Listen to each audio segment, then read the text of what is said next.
In the Days of Giants by Abbie Farwell Brown. Chapter 1 The Beginning of Things. Read by Christopher Soulsby of Vikings, Voyages, and Adventures. The oldest stories of every race of people tell about the beginning of things, but the various folk who first told them were so very different. The tales are so very old, and have changed so greatly in the telling from one generation to another that there are almost as many accounts of the way in which the world began as there are nations upon the earth. So it is not strange that the people of the north have a legend of the beginning quite different from that of the southern, eastern, and western folk. This book is made of the stories told by the northern folk, the people who live in the land of the midnight sun, where summer is green and pleasant, but winter is a terrible time of cold and gloom, where rocky mountains tower like huge giants, over whose heads the thunder rolls and crashes, and under whose feet are mines of precious metals. Therefore, you will find the tales full of giants and dwarfs, spirits of the cold mountains and dark caverns. You will find the hero to be Thor, with his thunderbolt hammer, who dwells in the happy heaven of Asgard, where All-Father Odin is king, and where Balder the Beautiful makes springtime with his smile. In the North countries, winter, cold, and frost are very real and terrible enemies, while spring, sunshine, and warmth are near and dear friends.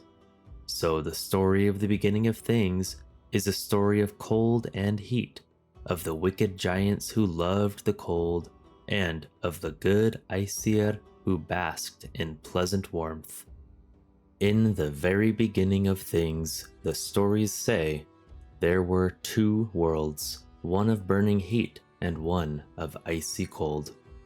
The cold world was in the north, and from it flowed Elifagar, a river of poisonous water which hardened into ice and piled up into great mountains, filling the space which had no bottom.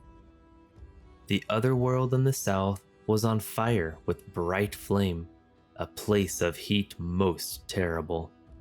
And in those days, through all space, there was nothing beside these two worlds of heat and cold.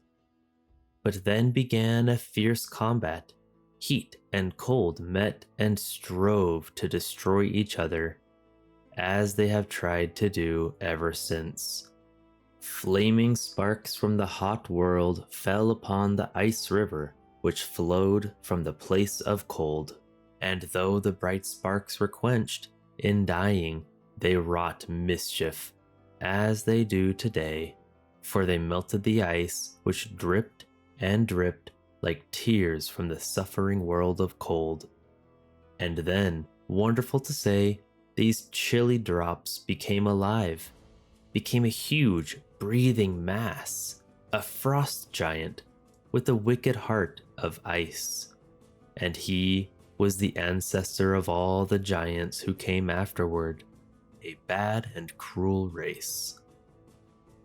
At that time there was no earth, nor sea, nor heaven, nothing but the icy abyss without bottom, whence Ymir the giant had sprung.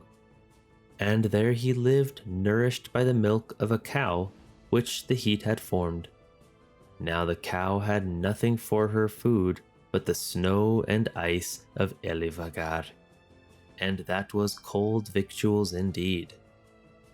One day she was licking the icy rocks, which tasted salty to her, when Ymir noticed that the mass was taking a strange shape. The more the cow licked it, the plainer became the outline of the shape.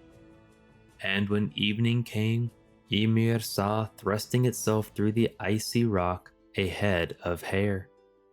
The next day, the cow went on with her meal, and at nighttime, a man's head appeared above the rock.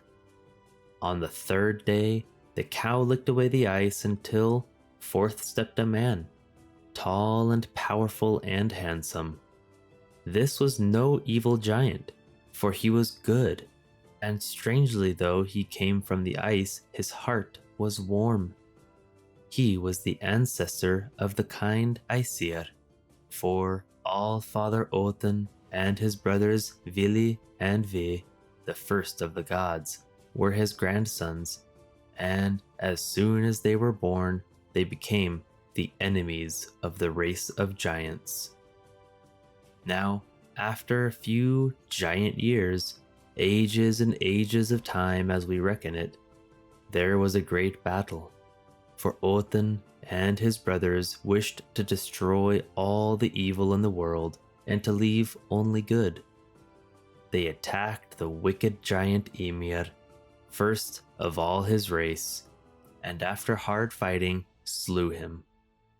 Ymir was so huge that when he died, a mighty river of blood flowed from the wounds which Odin had given him, a stream so large that it flooded all space, and the frost giants, his children and grandchildren, were drowned, except one who escaped with his wife in a chest.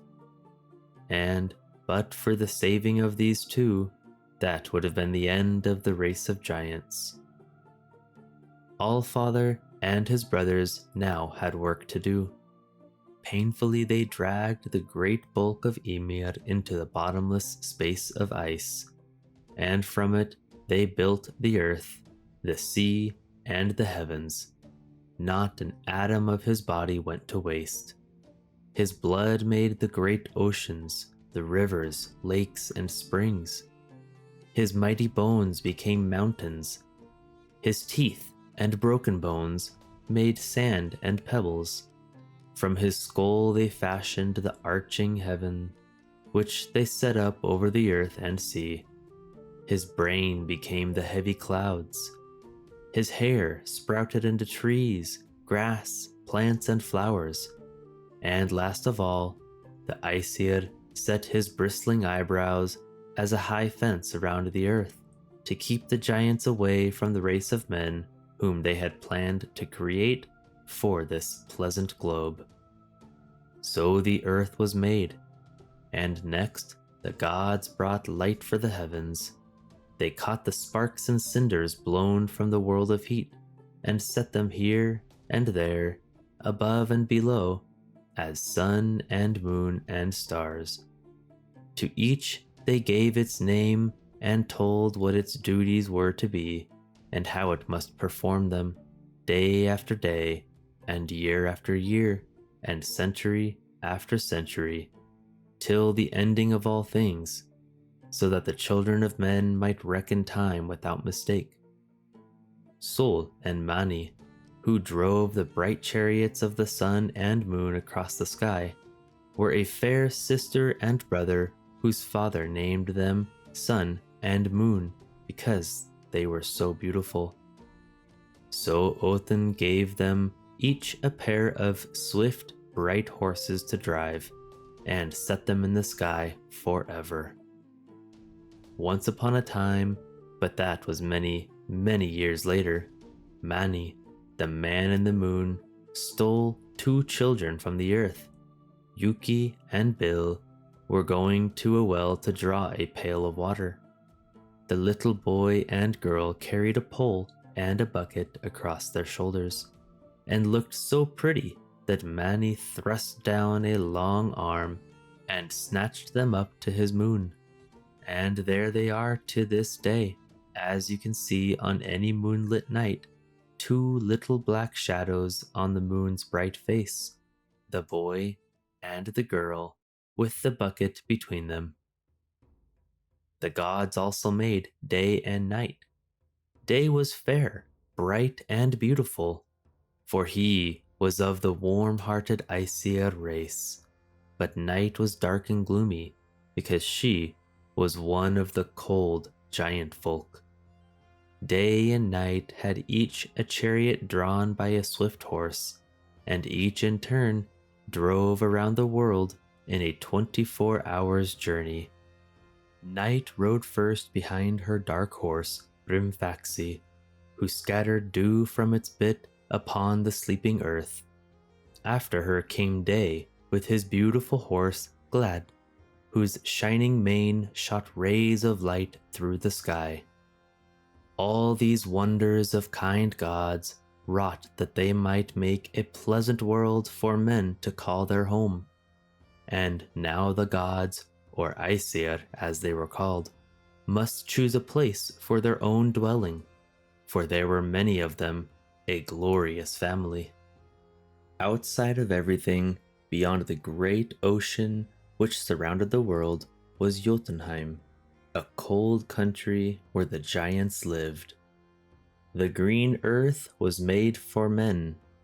The gods therefore decided to build their city above men in the heavens, where they could watch the doings of their favorites and protect them from the wicked giants.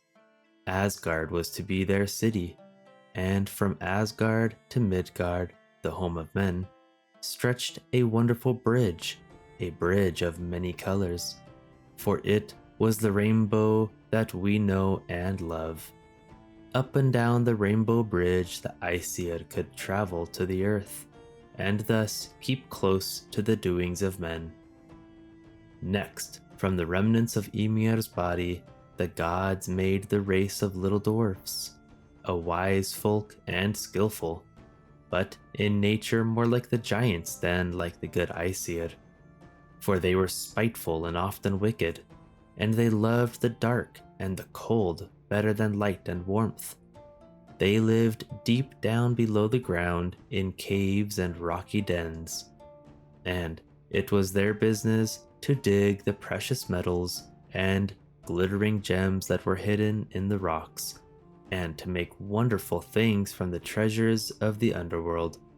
Poof, poof, went their little bellows.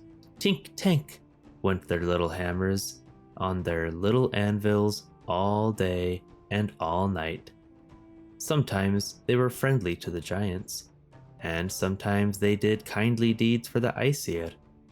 But always after men came upon the earth, they hated these new folk who eagerly sought for the gold and the jewels which the dwarfs kept hidden in the ground. The dwarves lost no chance of doing evil to the race of men. Now the gods were ready for the making of men. They longed to have a race of creatures whom they could love and protect and bless with all kinds of pleasures. So Odin, with his brothers Ymir and Loki, crossed the rainbow bridge and came down to the earth.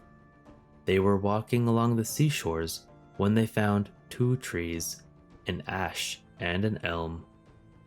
These would do as well as anything for their purpose. Odin took the two trees and warmly breathed upon them, and lo, they were alive, a man and a woman. Ymir then gently touched their foreheads, and they became wise. Lastly, Loki softly stroked their faces. Their skin grew pink with ruddy color, and they received the gifts of speech, hearing, and sight. Ask and Embla were their names, and the ash and the elm became the father and mother of the whole human race, whose dwelling was Midgard, under the eyes of the Aesir who had made them. This is the story of the beginning of things.